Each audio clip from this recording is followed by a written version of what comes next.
Disclaimer.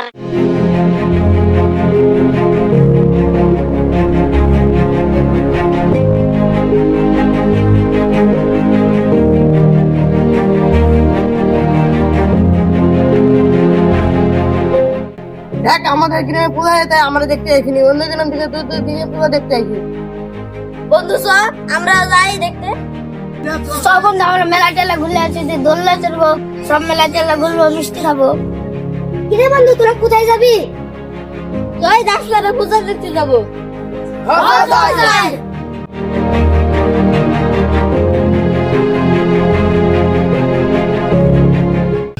আচ্ছা মামু, চলো পূজায় মেলায় বেড়াতে যাই। চলো মামা, পূজায় গেলে তো অনেক মজা হবে না, আনন্দ হবে না, চলো যাই। চলো যাই। চলো। মামু, হৃদয়ে যার কথা ছিল। হ্যাঁ চলো, হৃদয়কে ডেকে নিয়ে যাই। হৃদয়কে নিয়ে গেলে মেয়েটাই নাড়া একটু ভালো। আসসালামু আলাইকুম হুজুর। ওয়ালাইকুম সালাম। কেমন আছো তোমরা? আলহামদুলিল্লাহ, আপনি ভালো আছেন? কেমন আছেন? আলহামদুলিল্লাহ, আমিও ভালো আছি। সবাই কোথায় যাচ্ছ? আমরা তো হুজুর পূজার মেলায় যাচ্ছিলাম। কি পূজার মেলায় যাচ্ছ মানে?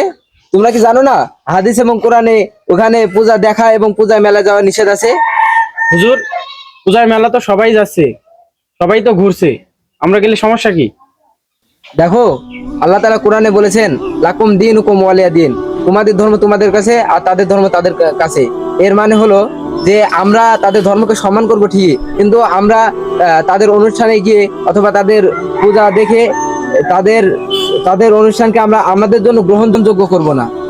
হুজুর, আমরা তো পূজা দেখতে যাবো না, আমরা মেলায় যাবো। হ্যাঁ, তোমাদের করা ঠিক আছে, কিন্তু কেউ যদি শুধুমাত্র বিনোদন এবং সময় কাটানোর জন্য মেলায় যায় তাহলে এটা ঠিক আছে, কিন্তু যদি আমরা মেলায় যাই, আমরা যুবক সমাজ তো শুধু মেলায় যাই শুধু কেনাকাটা করি না, এর সাথে সাথে আমাদের অনেক গুনাহ হয়। যেমন আমাদের পর্দা লঙ্ঘন হয়, আমরা অন্য মেয়ে বেগানা নারীদেরকে দেখি, সেখানে তো অনেক মেয়েরা আসে পর্দা ছাড়া, পর্দাবিহীন। শুধু হিন্দুরা তো পর্দা করে না, তারা তো পর্দাবিহীন আসে। তাই আমরা যদি সেখানে যাই আমাদের চোখের গুনাহ হবে, যেটা হচ্ছে জিনা।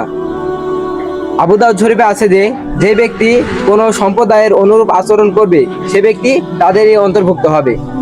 অর্থাৎ ইচ্ছাকৃতভাবে এমন কোনো অনুষ্ঠানে অংশগ্রহণ করা যাবে না যেটা সরাসরি অন্য কোনো ধর্মের সাথে সম্পর্কিত। অন্য একটি হাদিসে আছে যে ওয়াল্লাযিনা লা ইয়াশহাদুনা যুরা, অর্থাৎ আল্লাহর বান্দা তারাই যারা অন্যায় ও কুফরি অনুষ্ঠানে উপস্থিত থাকে না।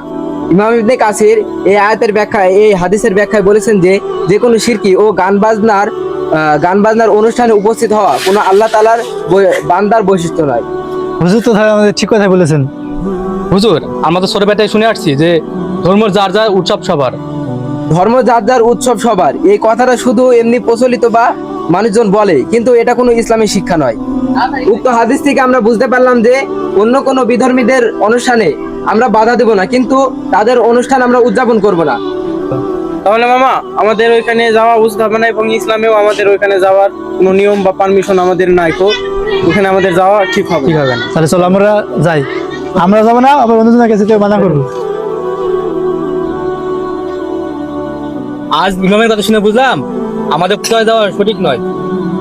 আমরা ইবাদত করি আর গ্রামে সবাইকে সাহায্য করি, এটাই সঠিক। বলছো সুজিত মামা, তাহলে আমাদেরকে ওইখানে যাওয়া উচিত হবে।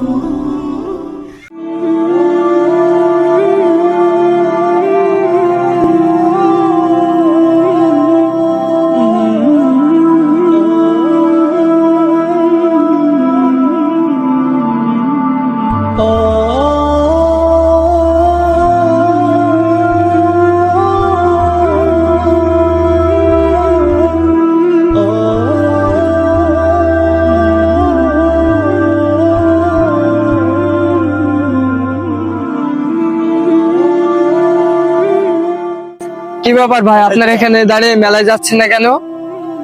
দেখো ভাই, আমরা মুসলমান, আমাদের ইবাদত শুধু আল্লাহর জন্য। আমরা চাই উৎসবটা আপনারা ভালোভাবে পালন করুন।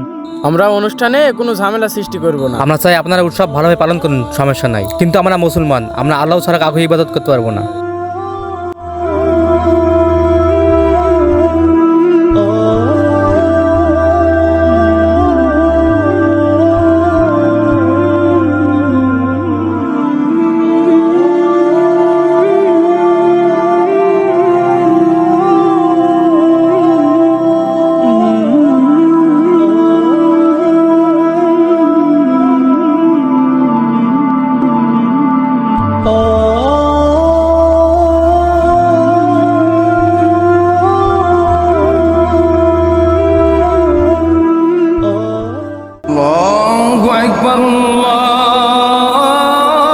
এই তোরা থাম, আদান দিছে, আমরা নামাজে যাবো, চল। ইসলাম হলো শান্তির ধর্ম। ইসলাম আমাদের শিখিয়েছেন অন্য ধর্মকে অসম্মান নয়, বরং সম্মান করতে। কোরআনে আল্লাহ সুবহানাহু তাআলা বলেছেন, তোমাদের ধর্ম তোমাদের জন্য আর আমার ধর্ম আমার জন্য। সূরা কাফিরুন আয়াত 6। এর মানে হলো আমরা আমাদের ইমানের পথে অটল থাকব, কিন্তু অন্যের বিশ্বাস নিয়ে উপহাস করব না। আমরা মুসলমান হিসেবে আমাদের ইমানকে দৃঢ় রাখব, আল্লাহর ইবাদত করব, রাসূলের সুন্নাহ মানব। একসাথেই প্রতিবেশী হোক মুসলিম বা অমুসলিম, সবার সাথে সৌজন্য, দয়া ও ন্যায়ের আচরণ করব।